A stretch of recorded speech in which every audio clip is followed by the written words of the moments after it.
महाराज श्री रावण जी का दरबार, लंकाधीश रावण के स्वरूप में लंका का अभिनय, लंका की जीवन शैली, ये सारी चीजें आप सबको सुनने को मिलेगी।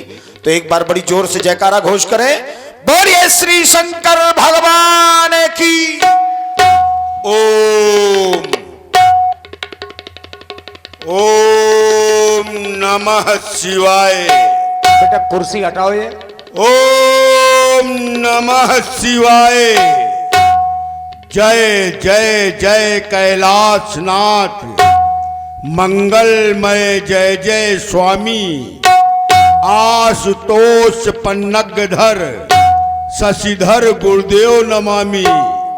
जय शूलपाण त्रिपुरारी उमावर, नीलकंठ प्रलयंकरम। जय भूतनाथ औढर वरदानी, आगहर शंभु भयंकरम। जय गौरी पति आदि व्याधिहर, शिवाकांत भंडारी।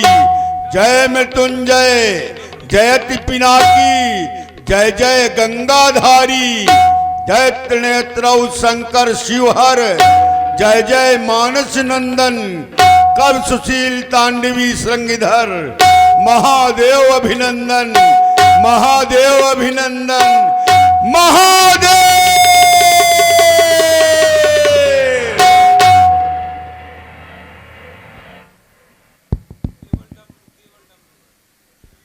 भोले, आज आपका ध्यान अपने अंतःकरण में स्थापित कर, मैं इस पर्यंक पे निशंकता से शयन कर रहा था। अकस्मात ये कौन कह रहा, दशानन सावधान। आज रावण लंकेश को ललकारने की चेष्टा करने वाला कौन? क्या काली विकराली महाकाली का खप्पर रक्त से रिक्त हो चुका है, अथवा श्रोणी शुक्ला वसुमती वसुंधरा का कोई कण रक्त से निमग्न होने के लिए किसी का बलिदान मांग रहा? शिवाकांत, कारण क्या है?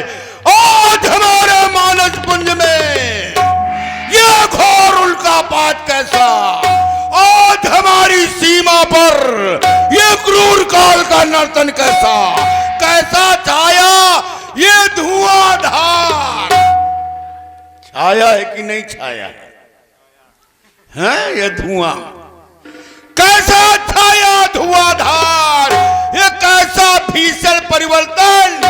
क्यों वसुधा जगमग डोल उठी और ये खान कर रही खनन खनन? कारण क्या है भोलेनाथ? कारण क्या है? आज रावण को ही समस्त अमंगल चिन्ह क्यों दिखाई पड़ रहे हैं?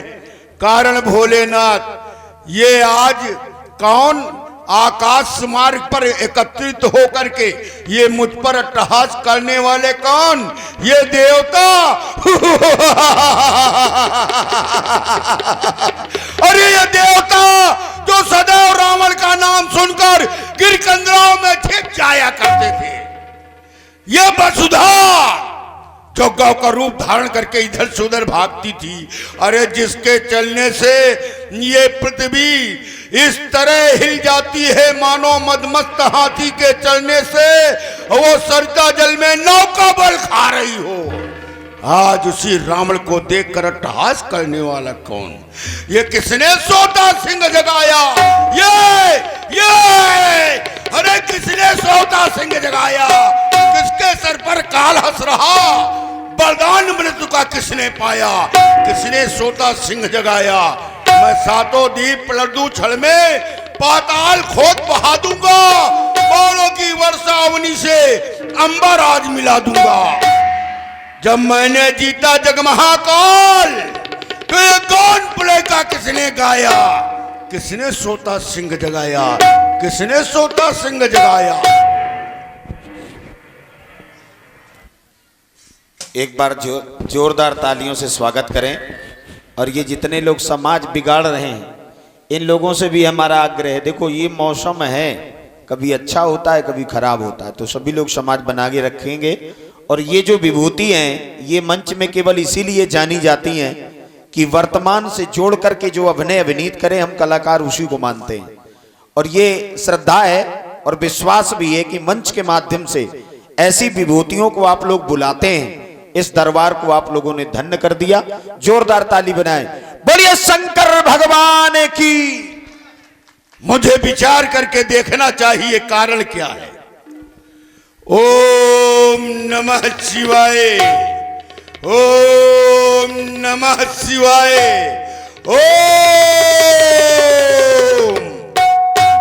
ओह ज्ञात हुआ। देखो एक विशेष घटना होने जा रही है। राजा जनक के द्वारा भगवान शंकर के आयुध का खंडन होने जा रहा है। यह उचित नहीं है। राजा जनक है ज्ञानी, ज्ञानी ही नहीं, राजा जनक ब्रह्म ज्ञानी है। और एक ब्रह्म ज्ञानी के द्वारा अपने ही गुरु के आयुध का खंडन कराया जा रहा है। और गुरु कौन? साधारण गुरु नहीं। नमामि समीशान निर्वाण रूपम विभुम व्यापकम ब्रह्म वेद स्वरूपम। जो स्वयं ब्रह्म का स्वरूप है, वेदों का स्वरूप है, उस गुरु के आयुध नहीं, इसमें कुछ ना कुछ भेद छिपा है। इसमें भेद छिपा है। मैं जानता हूं राजा जनक ज्ञानी है। राजा जनक धनुष के माध्यम से ईश्वर की खोज कर रहा है। राजा जनक धनुष को माध्यम बनाकर उस भगवान को ढूंढ रहा है। लेकिन यह उचित नहीं है। ईश्वर तो आया है, लेकिन ईश्वर के आने की प्रतीक्षा करने वाला जनक नहीं है। ईश्वर के आने की प्रतीक्षा करने वाला तो केवल रावण है संसार में। केवल रावण कर रहा प्रतीक्षा था जिसकी, कर रहा प्रतीक्षा था जिसकी, अब मेरा पूर्ण कार्य हुआ और मेरे ही उद्धार हेतु उस नारायण ने अवतार लिया। उसका अवतार केवल रावण के लिए हुआ है। देखिए बड़ी सुंदर वार्ता श्रवण कर रहे हैं रावण जी की। महाराज जनक जी राम की प्रतीक्षा कितनी कर रहे हैं, उससे पहले भी कोई प्रतीक्षा करने वाला है, वो रावण जी है। ये हमारे दिलीप राजपूत जी बिलगांव वाले और धीरेन्द्र राजपूत जी, इनकी ओर से ये 21 मुद्राएं भेंट हुए हैं। धन्यवाद है, साधुवाद है। ईश्वर की प्रतीक्षा करने वाला रावण और लाभ लेना चाहता है जनक। यह अनुचित है, बिल्कुल अनुचित है। मैं जाऊंगा मिथिला में, मैं जाऊंगा। जिसलिए ईश्वर का अवतार हुआ है, मुझे वह कारण बनना पड़ेगा। उसका कारण है सुररंजन भंजन मही भारा, जो भगवंत लीन अवतारा। तो मैं जाए बैरु हट करी हूं, अप्रभु सर प्राण तजे भवतरी। अगर पृथ्वी के पाप रूपी भार को हरण करने के लिए ईश्वर का अवतार हो गया है, तो मैं हठ पूर्वक शत्रुता करूंगा। और जब भगवान के बाणों के द्वारा मारा जाऊंगा तो भव सागर से तर जाऊंगा।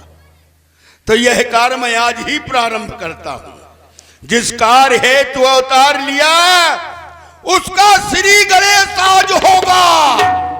उस महापुरुष के साथ साथ शक्ति का समावेश होगा। जाऊंगा अवश्य जनकपुर को, श्री राघव के दर्शन होंगे। कल सुधा पान उन चंद्र नयन का मेरे 20 नेत्र सफल होंगे। मैं जाऊंगा मिथिला में, और जब उस ईश्वर को देखूंगा तभी हमारा कल्याण होगा। चलना चाहिए। बम विश्वनाथ, हर हर महादेव, हर हर।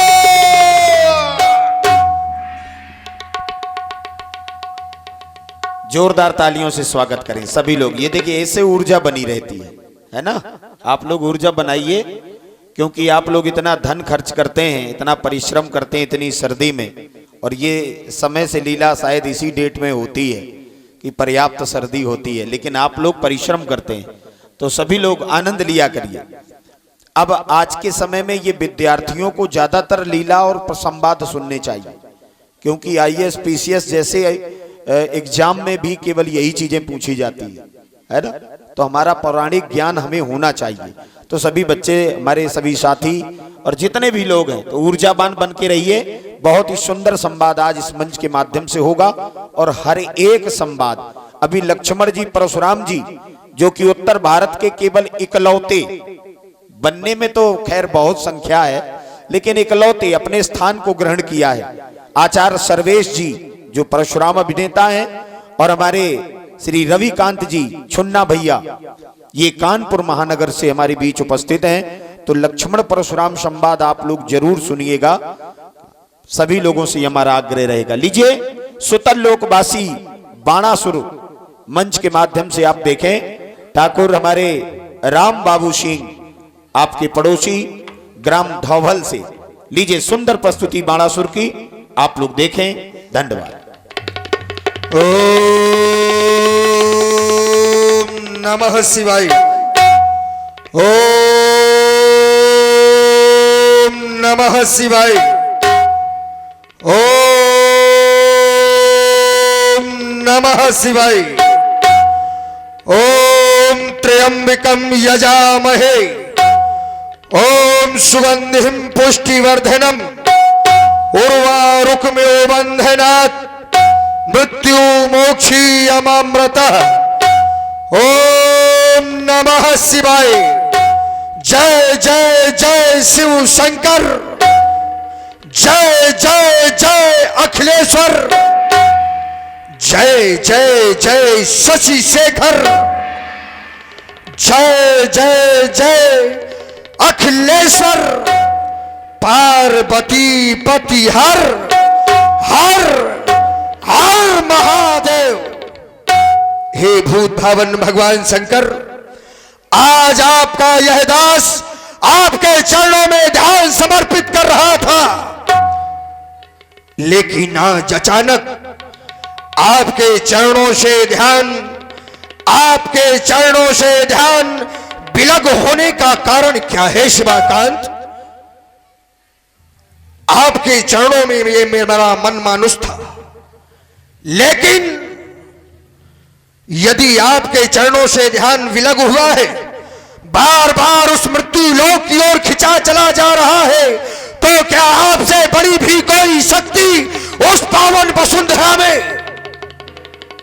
क्योंकि मैं आपकी सहायता से आपकी समाधिस्थ होने का प्रयास कर रहा था शिवाकांत, लेकिन ये सावधान शब्द की प्रवृत्ति मेरे स्वर रंध्रों में करने वाला कौन? क्या वो पावन वसुंधरा फिर किसी पापी पाखंडी के अत्याचार से भयभीत होकर वो दया की भीख मांग रही हो, या फिर ये मेरी प्यासी खड़क फिर किसी पापी पाखंडी के रक्त को चाटने के लिए ललायत हो रही है? कारण क्या है शिवाकांत? हे भोलेनाथ विदित करावे ये तूफान उठी आधी, ये पत्ते के समडोल उठी क्यों? ये पत्ते के समडोल उठी क्यों? मेरी अचल समाधि भंग होने का कारण क्या है शिवाकांत? ये जागो शब्द कहां से आया? ये जागो शब्द कहां से आया? क्या आदि शक्ति ने शक्ति छोड़ी, या फिर ये वाहन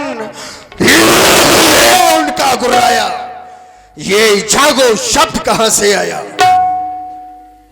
या फिर शिव ने नेत्र तीसरा खोला, या फिर पड़ गया प्रभंजन का मंद प्रकाश? यह कौन कर रहा अट्टहास?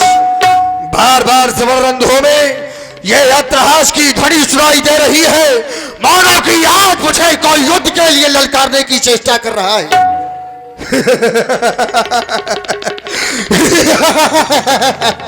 कौन? क्या बाणासुर के बल से वो परिचित नहीं? अरे वो वही बाणासुर है जिसने स्वयं अपने गुरुदेव भगवान शंकर से युद्ध की इच्छा प्रकट की, लेकिन अफसोस की मेरी वो इच्छा अधूरी ही रह गई। तो क्या आज मेरी वो अधूरी इच्छा पूरी होने का समय आ गया? लेकिन नहीं, देखता हूं तो महल पर आज भी वो श्वेत ध्वजा लहरा रही है। आभास कराती है कि बालासुर अभी तुमसे कोई युद्ध करने वाला नहीं है, क्योंकि ध्वजा तो स्वयं भगवान शंकर ने उसी समय मुझे प्रदान की थी। फिर कारण क्या है शिवाकांत? आज दृष्टिपात करता हूं तो ये आकाश मार्ग में देवताओं के विमान, ये दसों दिशाओं में ये बुझने वाली दुंदुभियां कैसी? क्या कोई कारण विशेष है? अवश्य ही मैं पुनः आपके चरणों में अपना ध्यान समर्पित करता हूं। ज्ञात करावे शिवाकांत, ज्ञात करावे। ओम नमः शिवाय। एक बार जोरदार तालियां होनी चाहिए, है ना। देखो ये जादू है, कहते हैं तालियां कला के पिटारे को खोल देती हैं, ये जादू है ना। तो सभी लोग इस बात पे जरूर ध्यान दिया करेंगे और पूरा संवाद विधिवत तरीके से सभी कलाकारों की कला का पूरा दर्शन किया जाएगा। ये हमारी दिलीप राजपूत और धीरेन्द्र राजपूत, पुनः इनकी ओर से 21 मुद्राएं भेंट हैं। दोनों के लिए धन्यवाद है, साधुवाद है, हृदय से साधुवाद है आपको। आज राजा जनक यदि अपनी मिथिला को सजा रहा है तो अवश्य ही राजा जनक है ज्ञानी। कारण में ज्ञात हुआ वो जन्मी जाकर दिव्य धरा में पावन परम पुनीता। हर्षित होकर नपति जनक ने रचो स्वयंवर सीता। राजा जनक ने अपनी पुत्री सीता का स्वयंवर बहुत सुंदर कार्य को विचारा है, क्योंकि राजा जनक है ज्ञानी और साधारण ज्ञानी नहीं। झासु ज्ञान रवि भाव निशिनासा, ऐसा प्रचंड ज्ञान राजा जनक का। राजा जनक भगवान शंकर के धनुष के माध्यम से उस परमात्मा की खोज करना चाहता है। हृदय से साधुवाद है तुमको। लेकिन ये कौन? आकाश मार्ग से ये कौन पुष्पक विमान मेरे नेत्रों से उछल होकर चला जा रहा है? ये अवश्य ही लंका का राजा रावण पुष्पक विमान में आरूढ़ होकर मिथिला की ओर जा रहा होगा। क्यों नहीं? क्योंकि ये तो स्वभाव से ही दुष्ट है। यदि ये मिथिला पहुंचा और अवश्य जाएगा, क्योंकि ये जा रहा है, मैं खूब जानता हूं इसको। अरे जिस जगह आज ये जाएगा मत में मत वाला रावण सब मनमानी कर दिखलाएगा। लेकिन हो जा सावधान, अरे सावधान, तो मनमानी न करने पाएगा जब तक ये पाताल निवासी जिंदा है। मनमानी नहीं करने पाएगा। दशानन सावधान, बस करूं प्रस्थान मिथिला को, यही आज्ञा पुरारी की। न मेटूंगा कभी भी आयस उस गंगधारी की। चलना चाहिए मिथिला की और आपके चरणों में शिवाकांत पुनः ध्यान समर्पित करता हूं। मिथिला की ओर प्रस्थान करना चाहता हूं। ओम बम विश्रात, बम विश्रात।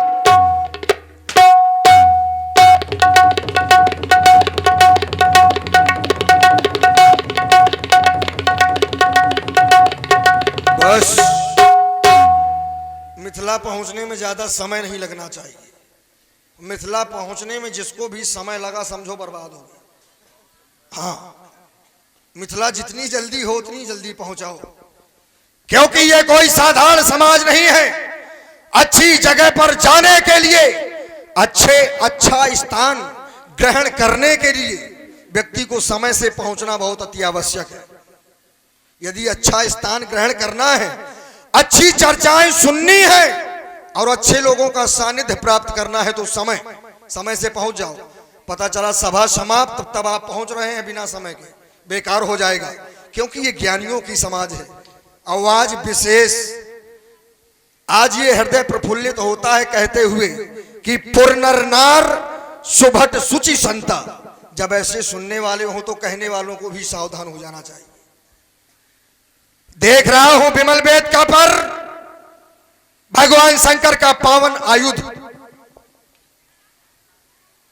ये बलिपुत्र बाणे साहब को प्रणाम करता है। साथ ही साथ आए हुए देश देशांतर के राजा महपाल, देख रहे हैं आप सभी, राजा जनक ने कितना स्वयंवर, कितना सुंदर आयोजन सुनिश्चित किया है। बड़ी ही सुंदर समाज है, सुंदर आयोजन है, कन्या का विवाह है, धर्म का कार्य है।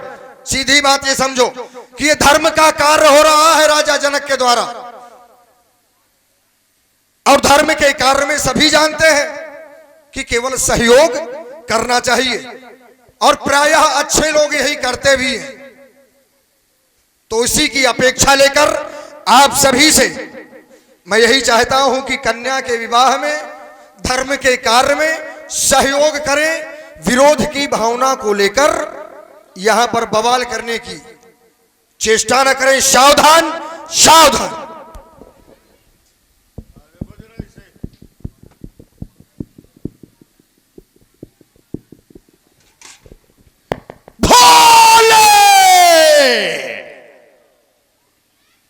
ओम हे भोलेनाथ क्या, ठीक है, हे भोलेनाथ की आयुध और रावण लंकेश तुम्हें प्रणाम कर रहा है।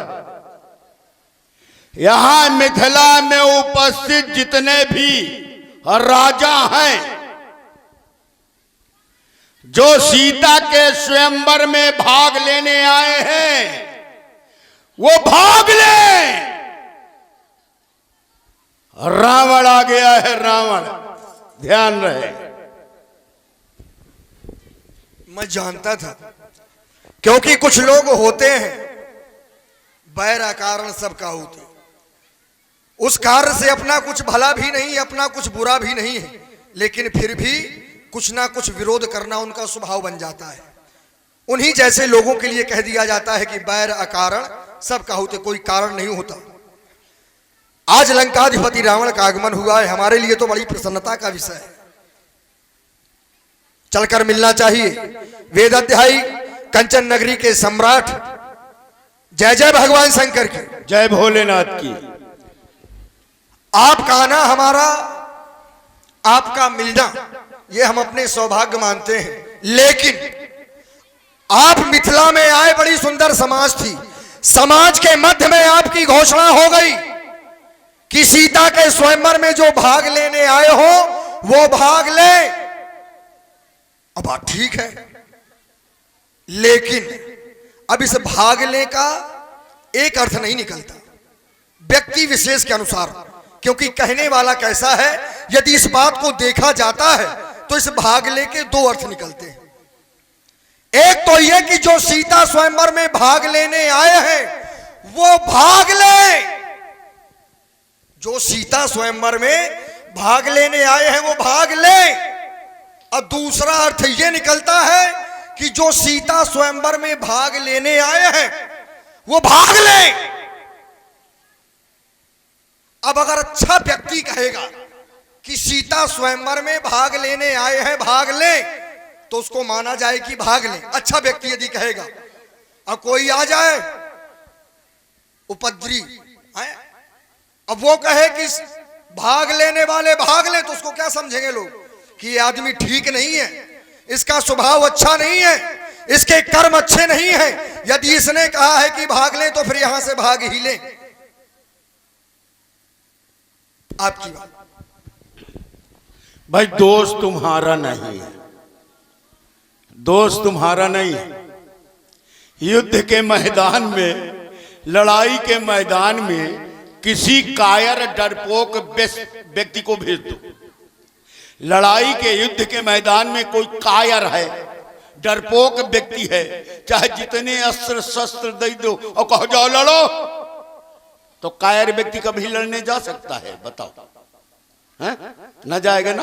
भाई देखो, सर हिलाते रहो, दो ही चार लोग हो, उधर तो हमें दिखाई नहीं पड़ा कि बैठे हैं कि नहीं बैठे। हैं? कायर व्यक्ति लड़ने नहीं जा सकता, और लड़ने वाले लड़ते हैं। और लड़ता कौन है? रण क्षेत्रों में वही लड़ेगा, रण क्षेत्रों में वही लड़ेगा जिसका बड़ा कलेजा है। सब नहीं लड़ते,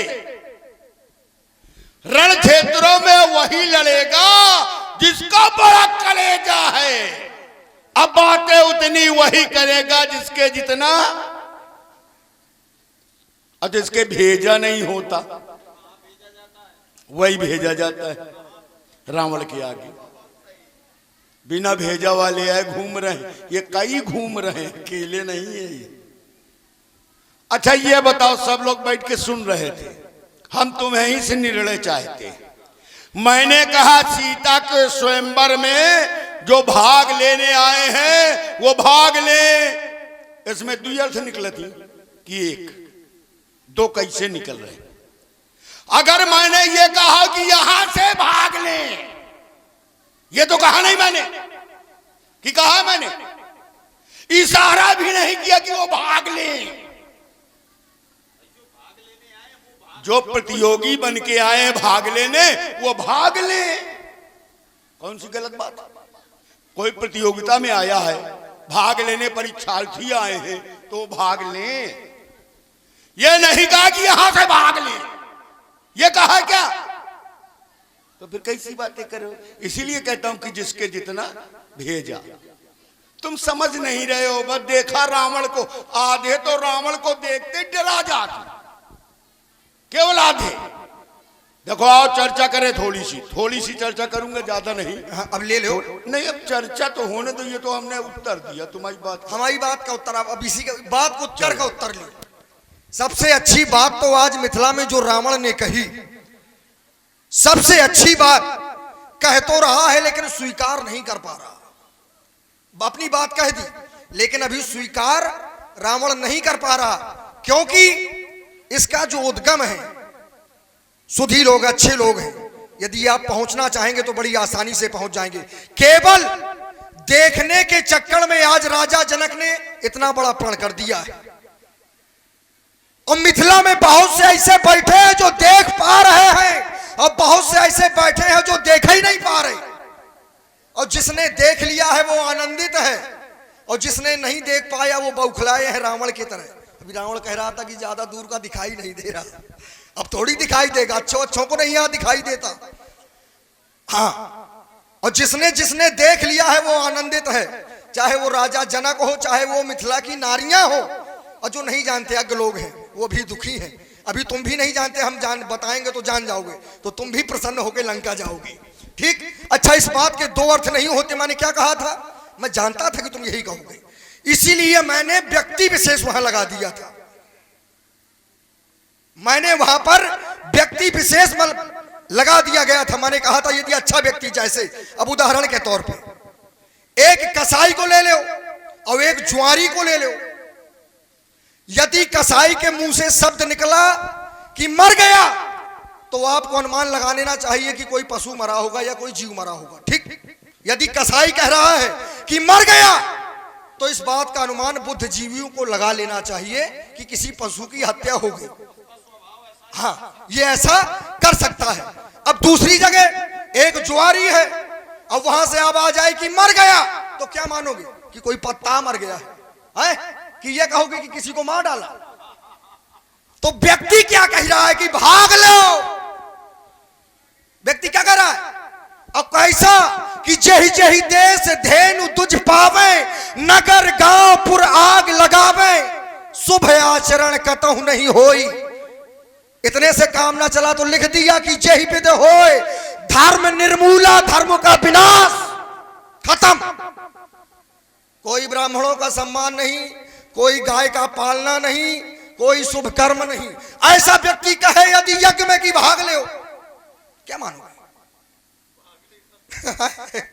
तो यहां से भाग लेना बनता है कि नहीं बनता? अच्छा आप लोग बताओ, बनता है? व्यक्ति कौन कह रहा है? ऐसा व्यक्ति कह रहा है।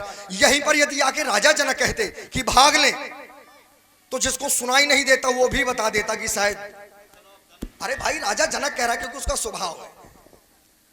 ठीक। आपकी बात का उत्तर। अब आप जो कहना चाहते हो कहें। यह कोई उत्तर नहीं है। पत्ता मर गया जुआली से तो कहा मर गया। अरे भाई प्रसंग पे बिना मतलब वाला रावण नहीं हूं मैं। अगर कसाई कह रहा है कि मरा तो इसका मतलब मर गया। मर गया क्या अगर कसाई कहते कि मारा? बताओ जरा कोई। कसाई कह रहा मारा तो मर गया। वाल्मीकि ने मरा कहा तो मर गया। वाल्मीकि कसाई नहीं था, चोर डाकू था, हत्याएं करता था, राम तक नहीं कह पाता था और कहा मारा तो मर गया क्या? कहीं ने अरे सोचा करो, गुरु गुरु रहते। अब रुक जाओ भाई, यदि एक क्षण रुक ले तो बीच में ना बोला केवल एक क्षण भाई, बातें करने दिया करो। देखो मैं उस समय प्रसंग लगा रहा था और तुम उधर बीच में बोलने लगे, ये नहीं होता है। अगर रावण जाए, अगर रावण यज्ञ करा रहा है तो उसको क्या मानोगे? क्या मैंने कभी पाप किया संसार में? कभी अधर्म किया क्या मैंने संसार में? अगर अधर्म किया हो, पाप किया हो, तब तो कह दो एक पापी ऐसा कर रहा है, मुझसे बड़ा धर्मात्मा कोई पैदा हुआ है क्या?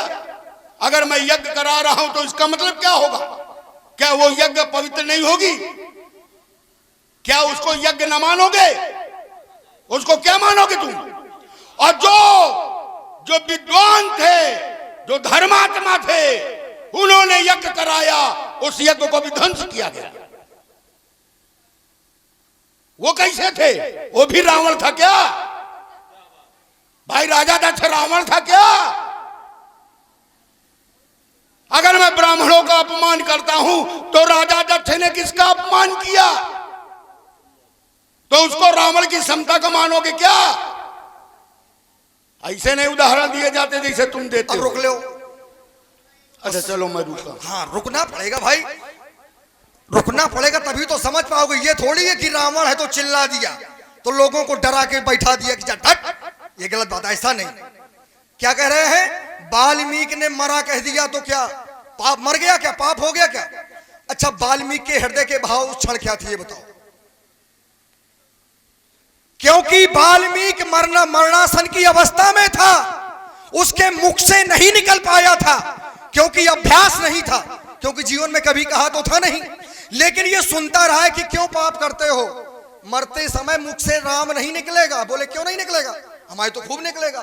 तो बोले जिसकी अभ्यास नहीं होती, जो लेता नहीं है, तुम कभी कुछ करे नहीं रहे हो तो मरते समय कैसे निकलेगा? तो ये बात उसके स्मरण में थी कि मैंने पाप तो किए हैं, अब मर रहा हूं, अब भगवान का सानिध्य मिल जाए तो कितना अच्छा हो। तो वो राम कहना चाहता था लेकिन जिह्वा को अभ्यास नहीं था, नहीं निकला। लेकिन हृदय क्या कह रहा था? भगवान मुख की मानते हैं कि हृदय की? हृदय प्रीत मुख वचन कठोरा, परमात्मा हृदय की मानते हैं, मुख की नहीं मानते।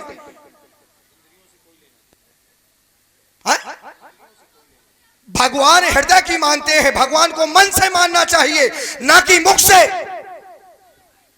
तो वाल्मीकि ने मुख से नहीं हृदय से स्वीकार किया, और जब हृदय से स्वीकार किया तो उसके मुंह से तो मरा निकल गया। बहुत तो ऐसे है कि मुख से कुछ निकला नहीं और हृदय में थे तो पा लिया। ये जितना बोल गए सब गलत है। अब तुम्हारी दृष्टि में गलत है, इसको सही कर रहा हूं। नारद आदि सप्त ऋषियों को वाल्मीकि ने देखा और देखते ही खड्ग लेकर दौड़ा, मारो मारो मारो मारो। ऋषियों ने कहा ठहरो, मरते समय की चर्चा नहीं है, वो आजामिल नहीं है जो नारायण नारायण चिल्ला रहा था। ये देखो दिमाग लगाया करो, कभी कभी पढ़ा करो बेटा। है खैर वो छोड़ो, हम अपनी बात बता रहे हैं। हमारी सुनो, मैं प्रसंग ले जाने वाला था दूसरी तरफ, धनुष की तरफ, क्योंकि रावण बाणासुर केवल धनुष और सीता के लिए आए हैं, बकवास करने नहीं आए। लेकिन फिर भी मैं बता रहा हूं, जिस समय अंगिराज नारद आदि सप्त ऋषि थे, ये कथा है, ये प्रसंग है, पौराणिक कथा है। उस समय वो मारने के लिए दौड़ा वाल्मीकि। वाल्मीकि नहीं था उस समय, कौन था? रत्नाकर। तो नारद ने कहा ये हत्या कर रहे हो क्यों? बोले तुमसे जो मिलेगा ऋषियों से, उससे मेरा परिवार का पालन पोषण होगा। ऋषियों ने कहा अगर तुम हमारी हत्याएं कर दोगे तो उसमें कौन कौन भागीदार होगा? किस किस को लगेगा? बोले हैं ऐसा होगा क्या? कहें तुम्हारे पूरे परिवार को लगेगा। क्या परिवार वालों से पूछो। तो कहे बड़े होशियार हो, मैं परिवार वालों से पूछने चला जाऊं, तुम भाग जाओ। तो बोले हमें बांध दो। तो उनको पेड़ों में बांध दिया। और जब घर गए तो जाते ही अपने पत्नी से पूछा, तुम अर्धांगनी हो, आधा अंग हो हमारा, जो कर्म मैं करता हूं उसका फल तुम्हें भी मिलेगा, क्या प्रायश्चित करना चाहोगी? उसने कहा कर्म तुम करते हो, हम प्रायश्चित क्या करेंगे। पुत्रों से पूछा यही उत्तर मिला, माँ बाप से पूछा यही उत्तर मिला। अब आया, आते ही खड़ग फेंक दिए। और खड़ग फेंकते ही उसने कहा मारा। साफ साफ लिखा है पुराणों में, अपने शीश पे हाथ मारा उसने, मस्तक पे, और कहा मारा। अब कौन मारा? मैं मारा, अहंकार मारा, क्रोध मारा, उसके कर्म मरे जो कुकृत्य करता था, यह है मरा, यह है मरा। अब बिना मतलब स्वाहा नहीं न मरा कि जबरदस्ती की बात करते हो, कहते हो गौओं को सताते हो, हत्याएं करते हो, पाप करते हो। अरे भाई अगर मैंने 2 4 10 ब्राह्मणों को मरवा डाले तो कौन मैंने पाप कर दिया? नहीं देखो सुनो, और खोपड़ी हिलाना, अगर मैं गलत कहूं तो हाथ उठा के रोकना। अगर मैंने गौओं को मरवाया, ब्राह्मणों को मरवाया, मैं उत्तर दे रहा हूं, फिर हमें बताना। मैं कह लूं पूरी बात, अब फिर बताओ समाज से। पहले पूरी बात सुन लो ध्यान देकर। मैंने ये जो कर्म किए मेरा अपराध नहीं है, ये मेरा पाप नहीं है जो मैंने कर्म किया है। इसी ग्रंथ में लिखा है, जब जब हो धर्म का हानि, बाढ़ असुर अधम अभिमानी, करई अनीत जाय नहीं बरनी, सीधे विप्रधेन सुर धरनी। गौ, ब्राह्मण, पृथ्वी, देवता, ये धर्म के 4 चरण हैं। अगर इनमें एक भी सताया जाएगा तो ईश्वर को आना पड़ेगा।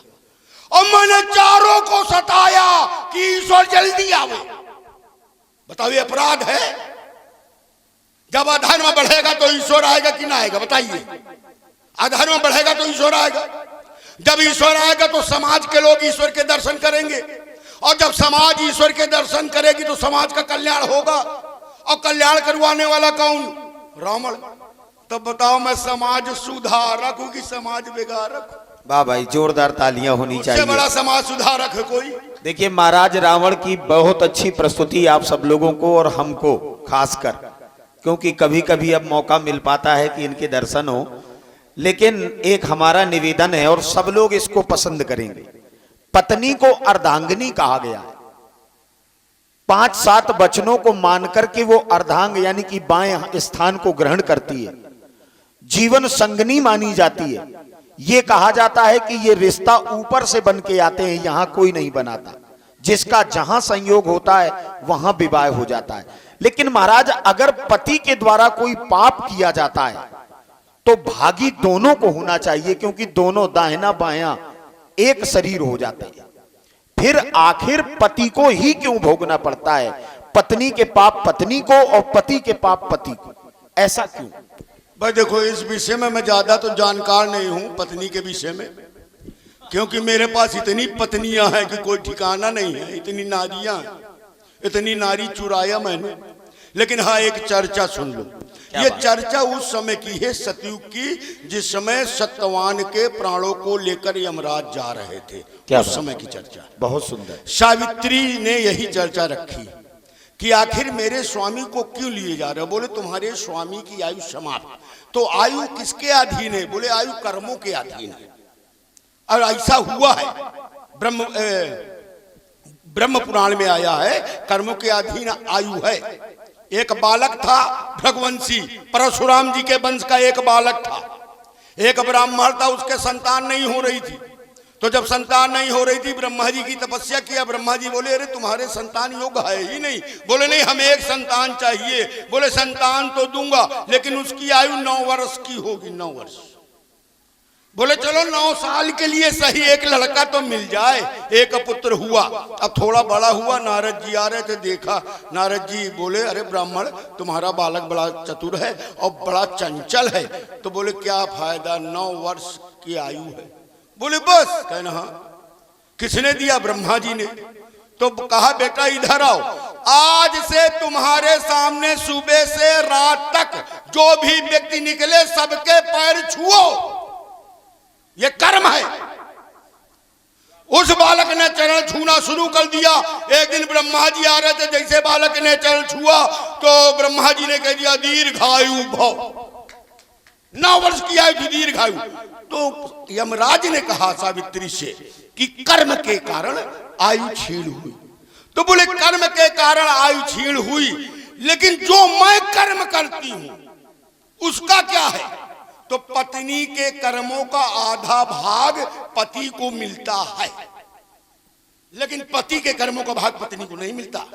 इसलिए पत्नियां पूजा करती हैं, व्रत करती हैं, त्योहार करती हैं अपने पति के लिए। जोरदार तालियों से स्वागत होना चाहिए। क्या भाग बात, मिलता है पत्नी का। बहुत सुंदर। लेकिन अब बाकी ज्यादा नहीं मालूम है। नहीं महाराज, बस यही था, यही हार्दिक इच्छा थी, क्योंकि ये सब लोग जो मेहनत करते हैं तो हमारा एक उद्देश्य रहता है। आप तो जानते हैं कि हम किसी भी मंच में हो तो कोशिश ये रहती है कि जो धन खर्च किया है समिति ने उससे कुछ मिलना चाहिए। तो आप सबका बहुत बहुत धन्यवाद है। बड़ी अच्छी चर्चा सुनने को मिली, लेकिन बाणासुर जी अभी संतुष्ट नहीं अरे है। मैं बार बार कहता हूं मैं पापी नहीं हूं, मैं अधर्मी नहीं हूं, मैं धर्मात्मा हूं। अरे रुक जाओ बस। हाँ अच्छा, हाँ, बहुत बोलते हैं। इसका मतलब ये थोड़ी कि सब जो रावण कहे, क्योंकि इनको ये सुनना तो अच्छा नहीं लगता। अब बोल कैसे पाएंगे? अरे वही रावण नहीं, इधर सुनो, बात वहीं से शुरू होगी। ये आपने बताया समाज के लिए अच्छी बात है, हमें उस बात से कोई लेना देना नहीं, क्योंकि वो आपसे पूछा गया था। और जो अच्छा बताता है उस बात को अच्छी स्वीकार करना चाहिए। लेकिन विषय भी वहीं पर है। वाल्मीकि कह रहे हैं मरते समय की बात नहीं है, और इस बात पे ना जाने कितनी कथाएं सुनाई डाली, न जाने कितनी कथाएं सुना डाली। मैंने कहा मरते समय, अच्छा चलो ठीक है, लेकिन यदि हृदय के भाव नहीं भी थे, ठीक जैसे में संतुष्ट होगे तुम। यदि तुम हृदय के भाव नहीं मानते, और मैं तो मानता हूं, देखो मेरी वो बात भी सही थी कि हृदय से के बुलाने से परमात्मा आते हैं, उस बात को मैंने सिद्ध किया। अब मैं इस बात को भी सिद्ध करता हूं कि यदि हृदय में भी प्रेम नहीं है तो भी परमात्मा कल्याण कर देते हैं। कैसे? जन्म जन्म मुनि यतन कराही, ठीक, अंत अमुख कहे आवत नाही, ठीक, मतलब अंत में आते नहीं है। अनेक प्रकार के यतन कराते हैं, और एक जगह भाव को भाव अनख आलसहु, नाम जपत मंगल दिस दसहु।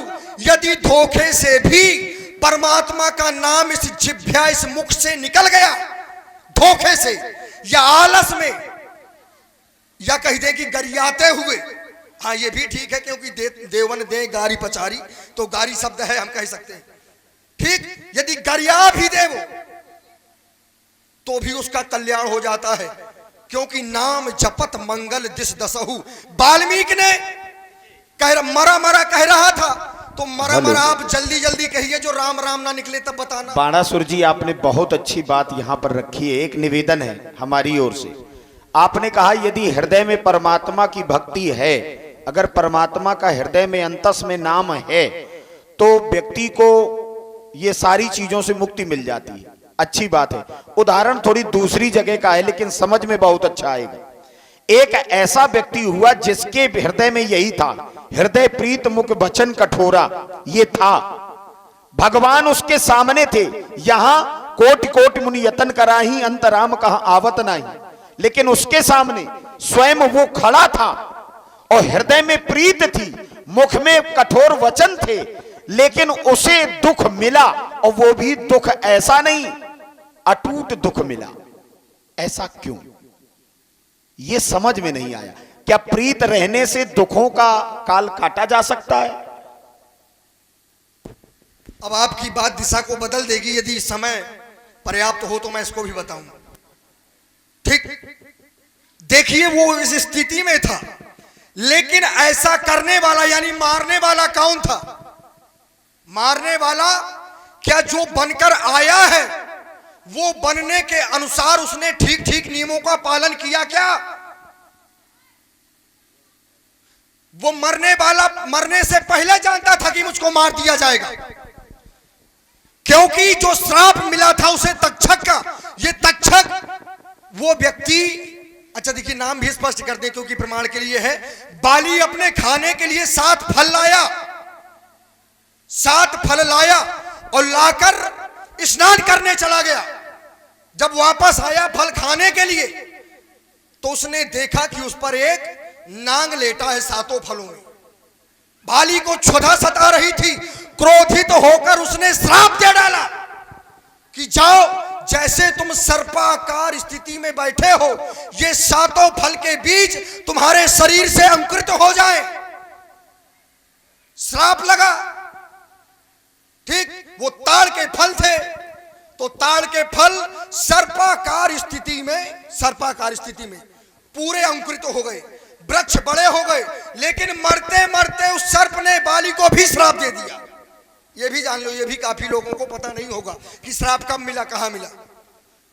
मतलब मरते मरते सर्प ने भी श्राप दे दिया कि यदि तुमने मुझे श्राप दिया है तो मैं तुम्हें भी श्राप देता हूं कि इन टेढ़े मेढ़े वृक्षों को जो काट देगा वो तुमको मारने वाला होगा। अब वो कोई साधारण ना होगा, वो केवल परमात्मा होगा। तो यहां मारने वाले ने उसके साथ में व्यवहार ठीक। बाणासुर जी, हमने ये बात पहले प्रकट कर दी है, ये बात हमने पहले रख दी है, ये सब लोगों के जानने के लिए है। कभी कभी लोग ये प्रश्न करने लगते हैं कि अरे मर गए मंदिर पूजते पूजते। देखिए हमारे उदाहरण केवल आपकी बात केवल अंत तक जा रही है। आपने पूरी बात कर दी, समझ में केवल अभी आना था। आपने पूरी बात बहुत अच्छी कही है, इसके लिए हृदय से साधुवाद है। लेकिन ये हर आदमी एक बात कहता है कि मैं मंदिर पूजे पूजे मर गया, लेकिन मेरे घर में ये दुर्घटना हो गई, कहता है कि नहीं कहता? लेकिन मैंने उदाहरण यही रखा था कि जो व्यक्ति के मरते समय मुख में नाम नहीं आता, उसके सामने वो राम खड़ा था, उसके सामने संसार का स्वामी खड़ा है जो मर रहा है, और उसके हृदय में भी प्रेम है। प्रेम ते प्रकट होई में जाना, ये सिद्ध हो रहा है कि प्रेम अगर है तो प्रकट है, सामने खड़ा है। लेकिन समस्या यह है कि फिर भी उसे सबसे ज्यादा कष्ट मिला। क्यों? जन्मत मरत दुसह दुख भारी। जन्म लेने और मरने के समान संसार में कोई दूसरा दुख नहीं है। तो अगर वो मर रहा है, एक सिद्धांत और दिया है ग्रंथों में। ग्रंथ ये कहते हैं कि जिस मृत्यु में रक्त बहता है वो सबसे दुखी मृत्यु मानी जाती है। जिसमें रक्त बहता है, कोई एक्सीडेंट हो गया, ये साधारण भाषा में, अगर रक्त बह रहा है तो उस मृत्यु को सबसे ज्यादा कष्टदायी माना गया है, काल मृत्यु बोला गया उसे। तो बात यह है कि अगर परमात्मा के प्रति प्रेम भी है, सामने परमात्मा है, इसके बावजूद भी जन्मत मरत दुसह दुख भारी, ऐसा क्यों? तो ये तो प्रकृति का नियम है, इसको तो परमात्मा भी नहीं बदल पाए। कैसे ना?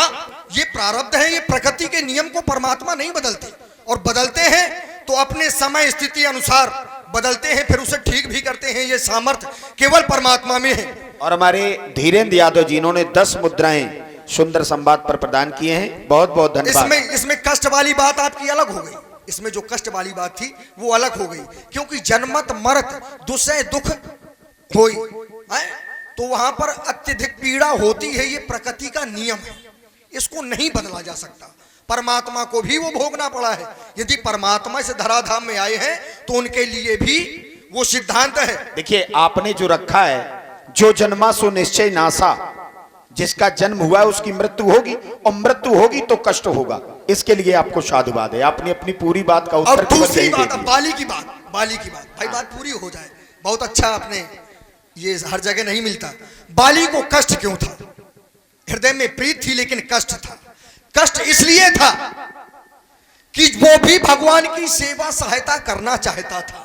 यदि सेवा सहायता ना करना चाहता होता, ठीक, उसके हृदय में दोष होता या कोई भावनाओं का फेर होता तो मरते समय अपने पुत्र को ना दे जाता। यह तने मोहि सम विनय बल है, तो ये सब उसके हृदय के भाव थे।